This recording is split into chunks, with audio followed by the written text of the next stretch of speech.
સમાચાર સવારમાં આપનું સ્વાગત છે। આજના તાજા અને મહત્વપૂર્ણ સમાચારો પર એક નજર કરીએ તે પહેલા ચેનલને સબસ્ક્રાઇબ કરી લો। આગામી 2 દિવસ કચ્છ, બનાસકાંઠા અને સાબરકાંઠામાં ગાજવીજ સાથે હળવા વરસાદની સંભાવના। ગુજરાતમાં છેલ્લા 2 દિવસથી વાદળછાયું વાતાવરણ જોવા મળી રહ્યું છે। દાહોદ અને અરવલ્લીમાં માવઠાનો માહોલ જોવા મળ્યો હતો, ત્યારે હવે હવામાન વિભાગ દ્વારા આજે 14 એપ્રિલના રોજ કચ્છ, બનાસકાંઠા, સાબરકાંઠા, અરવલ્લી, મહીસાગર અને દાહોદમાં ગાજવીજ સાથે હળવા વરસાદની સંભાવના વ્યક્ત કરવામાં આવી છે। 15 એપ્રિલથી રાજ્યમાં ભીષણ ગરમીનો વધુ એક રાઉન્ડ શરૂ થવાનો છે। અમદાવાદમાં મહત્તમ તાપમાન 38 ડિગ્રી અને ગાંધીનગરમાં તાપમાન 38 ડિગ્રીને પાર થઈ ગયો છે।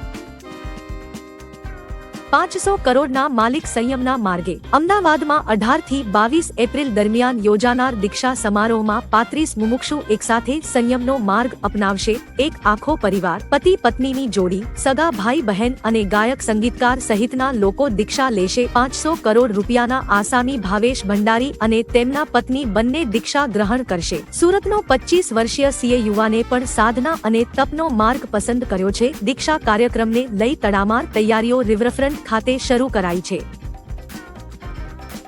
વરસાદે કેરી ઉત્પાદકોની ચિંતા વધારી। હવામાન વિભાગની કમોસમી વરસાદની આગાહીએ ખેડૂતોની ચિંતામાં વધારો કર્યો છે। દક્ષિણ ગુજરાતમાં કમોસમી વરસાદને કારણે કેરીના પાકને ભારે નુકસાનની ભીતિ સેવાઈ રહી છે। ઉનાળાની સિઝનમાં આંબા પર કેરીનો પાક તૈયાર થઈ રહ્યો છે, તેવામાં કમોસમી વરસાદ થશે તો પાકને ભારે નુકસાન થવાથી ખેડૂતોને રોવાનો વારો આવી શકે છે। દક્ષિણ ગુજરાતમાં ખેડૂતોનો મુખ્ય પાક શેરડી અને બાગાયતી પાક લેતા હોય છે।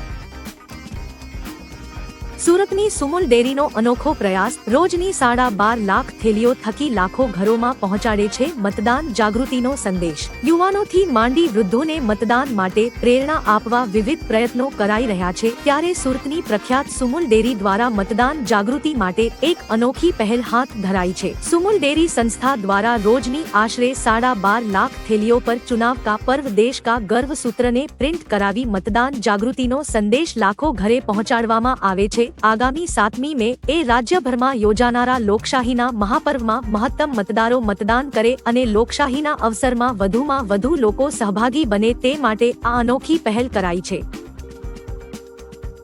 ઇસ્કોન મંદિરમાં ચોરીની ઘટના બની। વડોદરા શહેરમાં આવેલ ઇસ્કોન મંદિરમાં તસ્કરો ત્રાટક્યા હતા। ભગવાનના ઘરેણા ચોરી તેઓ ફરાર થયા છે। ચાંદીની ગાય, બાજોટ અને સોનાની ચેઇન સહિતની વસ્તુઓ લઈ નાસી છૂટ્યા છે। આશરે 1.5 લાખના દાગીના હોવાનો પ્રાથમિક અંદાજ છે। ગર્ભગૃહના દરવાજાનો નકુચો તોડી ચોરીની ઘટનાને અંજામ આપ્યો હતો। પોલીસે સીસીટીવી ફૂટેજ મેળવીને તપાસ હાથ ધરી છે। 1 થી વધુ ટીમ ગુનેગારને પકડવા કામે લાગી છે। માંજલપુરમાં મોડી રાત્રે રૂપાલા પોસ્ટર લાગ્યા। વડોદરાના માંજલપુર વિસ્તારમાં મોડી રાત્રે બેનરો લાગતા પોલીસ દોડતી થઈ હતી। બેનરમાં લખ્યું હતું કે જ્યાં સુધી પરસોત્તમ રૂપાલાની ટિકિટ રદ ન થાય ત્યાં સુધી કોઈ પણ કાર્યકર અને આગેવાને પ્રવેશ કરવો નહીં। એક આગેવાને તો પોલીસને ભાજપની ગુલામ કહી હતી। એક તરફ ક્ષત્રિય સમાજ પરસોત્તમ રૂપાલાની ટિકિટ રદ થાય તેવી માંગણી કરી રહ્યું છે, જ્યારે બીજી તરફ 16 એપ્રિલે જંગી સભા બાદ રૂપાલા પોતાનું ફોર્મ ભરવા જશે। અહીં કમોસમી વરસાદ ખાબક્યો। રાજ્યમાં હવામાન વિભાગની આગાહીના માહોલ વચ્ચે કચ્છમાં કમોસમી વરસાદ વરસ્યો હતો। કચ્છના ભુજ, અંજાર, ભચાઉ અને મુન્દ્રા તાલુકાઓમાં કમોસમી વરસાદ વરસ્યો હતો। હવામાન વિભાગે આગામી 2 દિવસ માટે ગુજરાતના અનેક જિલ્લાઓમાં વરસાદની આગાહી કરી છે। કચ્છમાં વરસાદ વરસતા ખેડૂતોના પાકને નુકસાન થયું છે। તમારે ત્યાં વરસાદ છે કે નહીં, કોમેન્ટ કરી જણાવો। જો દીકરીઓ સુરક્ષિત નથી તો કરોડો રૂપિયા પણ કોઈ કામના નથી। ગુજરાતમાં લોકસભા ચૂંટણીનો પ્રચાર પૂરજોશમાં ચાલી રહ્યો છે। બનાસકાંઠામાં ભાજપના પ્રચારમાં ડીસાના પૂર્વ એમએલએ હિન્દુ બહેન દીકરીઓની સુરક્ષાના નામે લોકો પાસે મત માંગવા આવ્યા હતા। પૂર્વ ધારાસભ્ય શશિકાંત પંડ્યાએ ચૂંટણી પ્રચાર દરમિયાન કહ્યું કે આપણી પાસે ભલે કરોડો રૂપિયા હશે, પણ જો હિન્દુ સમાજની બહેનો અને દીકરીઓ સુરક્ષિત નહીં હોય તો આ કરોડો રૂપિયા પણ કોઈ કામમાં નહીં આવે।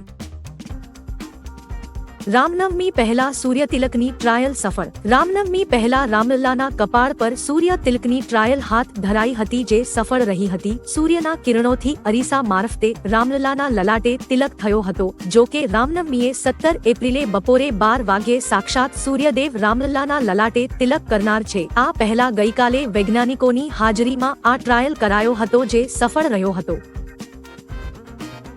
દેશની ગરીબી એક ઝાટકે દૂર કરીશું। રાજસ્થાનમાં ચૂંટણી જનસભાને સંબોધન કરતા કોંગ્રેસ નેતા રાહુલ ગાંધીએ મોટી જાહેરાત કરી હતી। તેમણે કહ્યું કે જો કોંગ્રેસ પાર્ટી ચૂંટણી જીતશે તો ગરીબી રેખા નીચે રહેલી દેશની તમામ મહિલાઓના બેંક ખાતામાં દર વર્ષે 1 લાખ રૂપિયા અને દર મહિને 8,500 રૂપિયા ટ્રાન્સફર કરવામાં આવશે। વધુમાં રાહુલે કહ્યું કે આ રકમ ત્યાં સુધી ટ્રાન્સફર કરવામાં આવશે જ્યાં સુધી જે તે પરિવાર ગરીબી રેખાની ઉપર ન આવી જાય।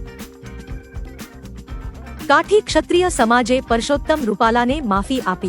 રાજકોટ લોકસભા સીટના ભાજપના ઉમેદવાર પરસોત્તમ રૂપાલાએ રાજપૂત સમાજ પર કરેલી ટિપ્પણી બાદ સમગ્ર રાજપૂત સમાજમાં વિરોધનો માહોલ જોવા મળ્યો છે। રાજપૂત સમાજ એક સ્વરમાં રૂપાલાની ટિકિટ રદ કરવા માંગી કરી રહ્યો છે। જો કે આ બધા વચ્ચે મોટા સમાચાર સામે આવ્યા છે। કાઠી ક્ષત્રિય સમાજે રૂપાલાને માફી આપી છે। તેમણે કહ્યું કે પીએમ મોદીને અમે મન, વચન અને કર્મથી સાથ અને સહકાર આપીશું।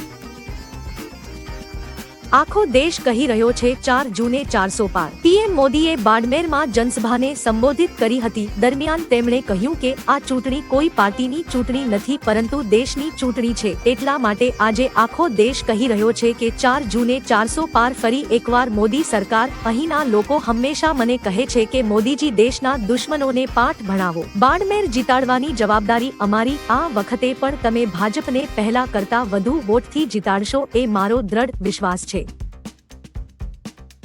રાજકોટમાં ક્ષત્રિયોએ સભા બંધ કરાવી। રાજકોટમાં ફરી સભા દરમિયાન ક્ષત્રિયોનો વિરોધ સામે આવ્યો હતો। રાજકોટ જિલ્લાના ત્રંબામાં ભાજપે સભાનું આયોજન કર્યું હતું, જેમાં કેબિનેટ મંત્રી ભાનુબેન બાબરિયા પણ હાજર રહ્યા હતા। આ દરમિયાન ક્ષત્રિય સમાજના કેટલાક લોકો આવી પહોંચ્યા હતા અને પરસોત્તમ રૂપાલા હાય હાયના નારા લગાવ્યા હતા। હાજર પોલીસે સ્થિતિ કાબૂમાં મેળવી તમામને સભામાંથી બહાર લઈ ગઈ હતી।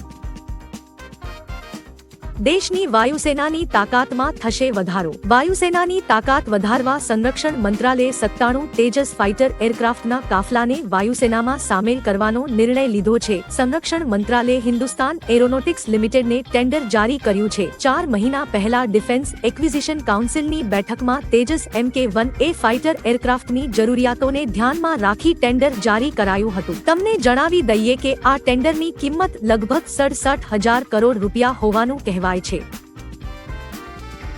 બોર્નવિટા જેવા પીણા હેલ્થ ડ્રિંક નથી। સરકારે તમામ ઈ-કોમર્સ કંપનીઓને નોટિસ મોકલી છે। વેબસાઇટ અથવા એપ પરના હેલ્થ ડ્રિંક કેટેગરીમાંથી ડેરી, અનાજ અથવા માલ્ટ આધારિત પીણાને તાત્કાલિક દૂર કરવા કહ્યું છે। ગત વર્ષે national commission for protection of child રાઇટ્સે બોર્નવિટાનું ઉત્પાદન કરતી કંપનીને નોટિસ મોકલીને કહ્યું હતું કે તેમાં ખાંડનું પ્રમાણ ઘણું વધારે છે। આ ઉપરાંત કેટલાક તત્વો એવા છે જે બાળકોના સ્વાસ્થ્યને નુકસાન પહોંચાડી શકે છે।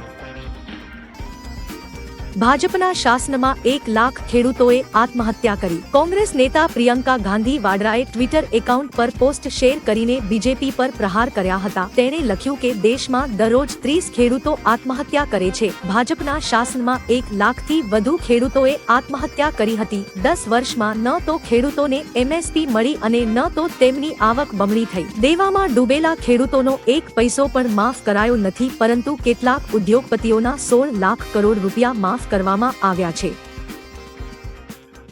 મસ્જિદમાં ગુંજ્યા હર હર મોદીના નારા। મધ્યપ્રદેશની રાજધાની ભોપાલથી એક વિડિયો વાયરલ થયો છે। અહીંની એક મસ્જિદમાં હર હર મોદી ઘર ઘર મોદીના નારા ગુંજ્યા હતા। મળતી માહિતી અનુસાર આ વિડિયો અલીગંજ હૈદરી મસ્જિદનો છે, જેમાં મોદી તરફી નારા લાગ્યા છે। બોહરા સમુદાયે પીએમ મોદી અને ભાજપના ઉમેદવાર આલોક શર્માના પોસ્ટ લહેરાવ્યા હતા। બોહરા સમુદાયે આ વખતે અમે 400 પાર કરી રહ્યા છે, મોદી હે તો મુમકિન હે જેવા નારા લાગ્યા હતા।